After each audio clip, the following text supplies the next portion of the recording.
Good morning, ladies and gentlemen. We're back here again. Thank you for the good souls who stayed the course through last night and turned up. For the newbies this morning, welcome again. It was tremendous. I want to thank again Donna Davis and congratulate her on the Project of the Year award last night for Five and all of the team. We're technically not in the Parramatta LGA, but we're fully encompassed by it at the moment. So it's within Sydney Olympic Park Authority. The real mayor of Olympic Park is about to join us, the Premier of New South Wales state entity. But I just wanted to, in advance of that, thank you all for your commitment to this region.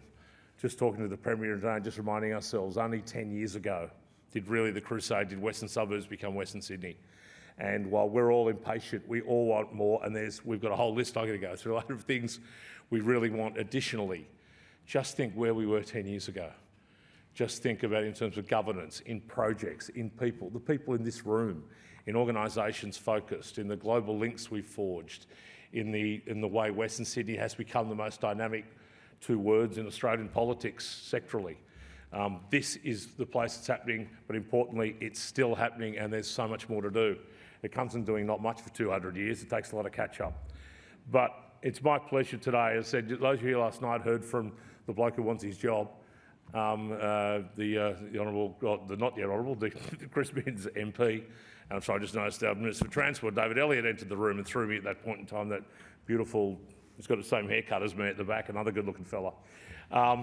But a lot of this that we have still to do is off the back of great work that's been done. And the bloke that's inherited that legacy within his own government is the Premier of New South Wales. He is a Member of Parliament, proudly used to represent the Western Parkland City. Now he represents the Central River City. He's a guy who knows a thing or two about the West, and more than just knowing about it, he's doing plenty about it. Would you please welcome to the stage for his repeat performance, 12 months on, he promised to be back and he is, the Premier of New South Wales, the Honourable Dominic Perrottet.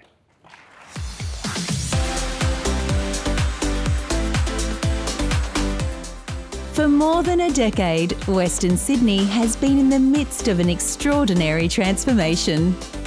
With new roads, better services, more schools, and the transformation continues.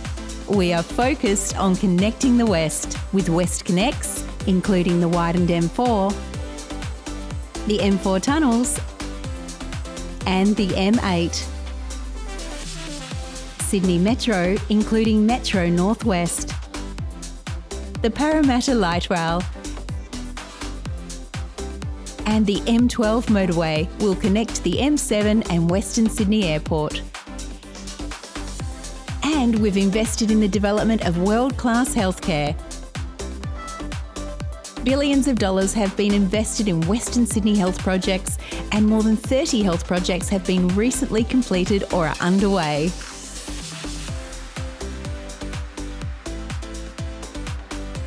We're committed to delivering world-class education facilities.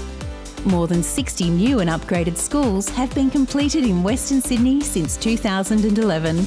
Over 50 new and upgraded schools are currently in construction or in design and planning. Over $2 billion is being invested in Western Sydney school projects over the next 4 years. Making the West a great place to live, work and raise a family. And we're delivering the $5 billion West Invest. New stadiums, the Parramatta Powerhouse, and the transformation of Western Sydney has only just begun.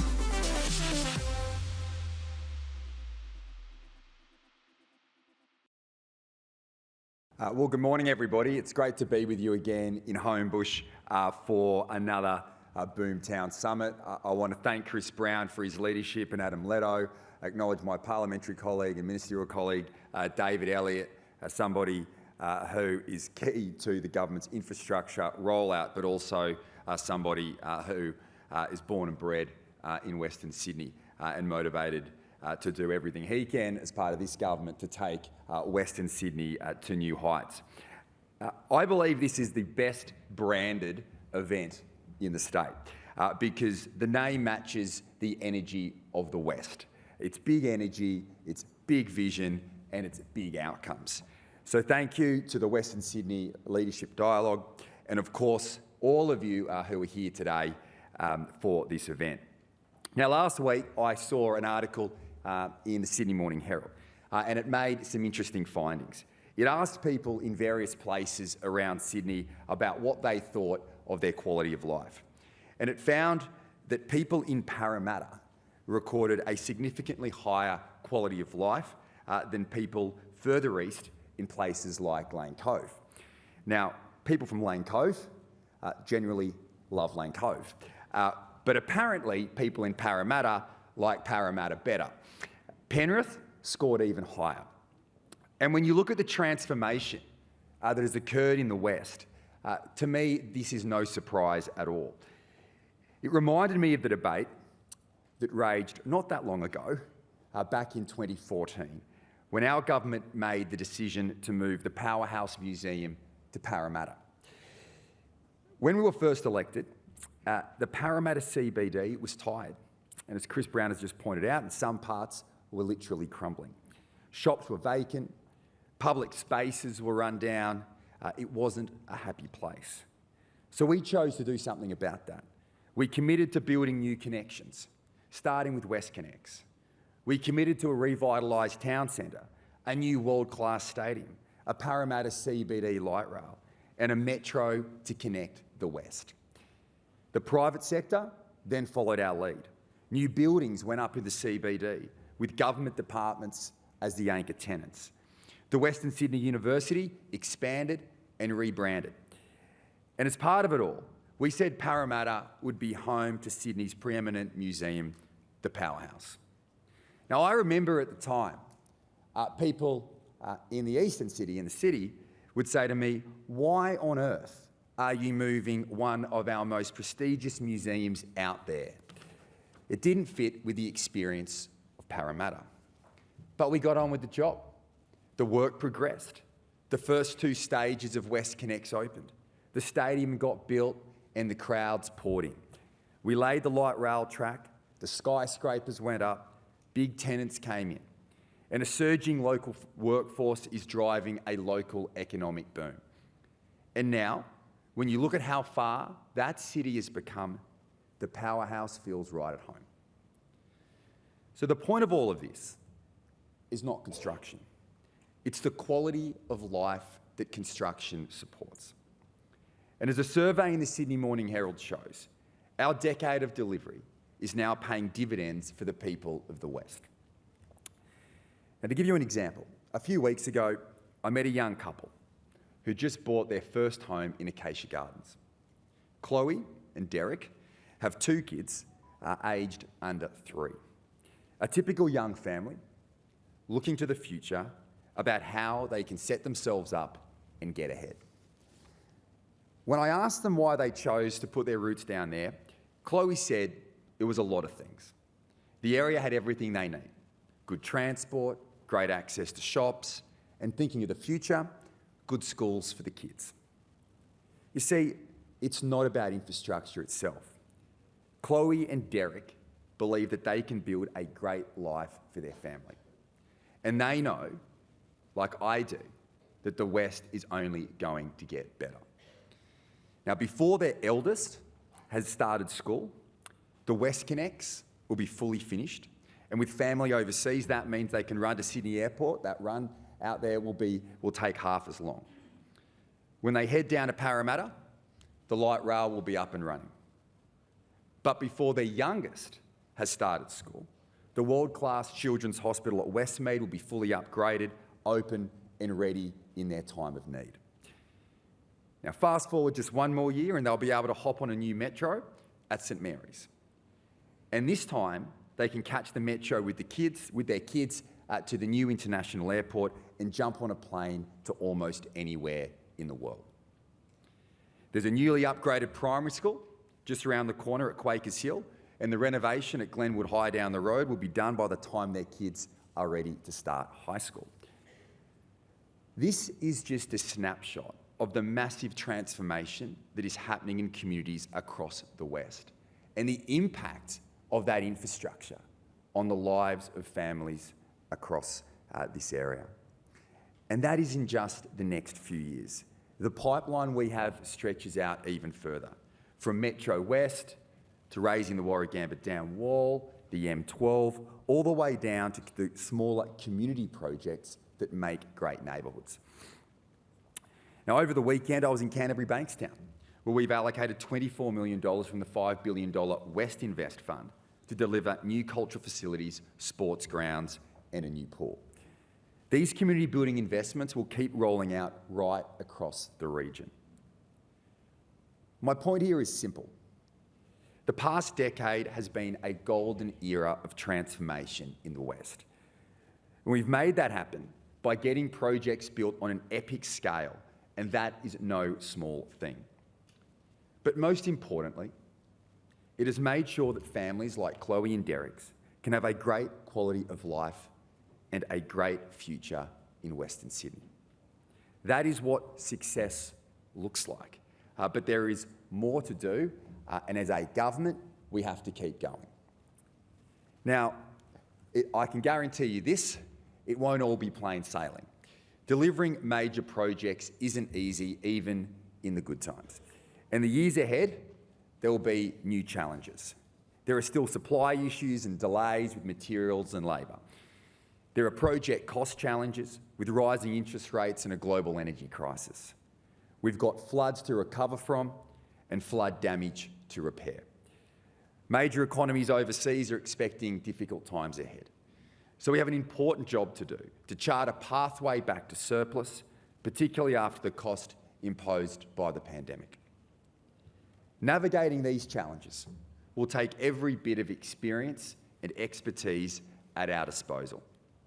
But we must not let the obstacles turn into excuses for putting projects into the too hard basket. With a complacent attitude or a lack of determination, that becomes a real risk.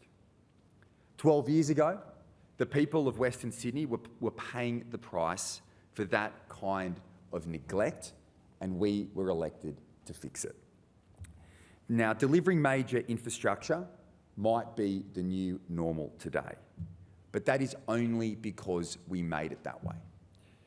And this is important to remember. The current transformation that we have seen across our state didn't begin with bricks and mortar. It began with budget repair. And I know firsthand what it has taken to turn our state's fortunes around. As Finance Minister and then as Treasurer for 5 years, I was at the front line finding the savings, doing things innovatively so we could finance the services and finance the infrastructure that the people of our state need. I worked with many of you in this room during the craziness of the pandemic to keep our state open. And now I have the amazing honour of leading the state as Premier. It is a job with a responsibility that I do not take lightly, and I'm determined to bring that experience to achieve and solve the next set of challenges and keep New South Wales moving forward with confidence. Now, infrastructure is obviously an essential part of that. But now the people can have the confidence that the government will get the big projects built.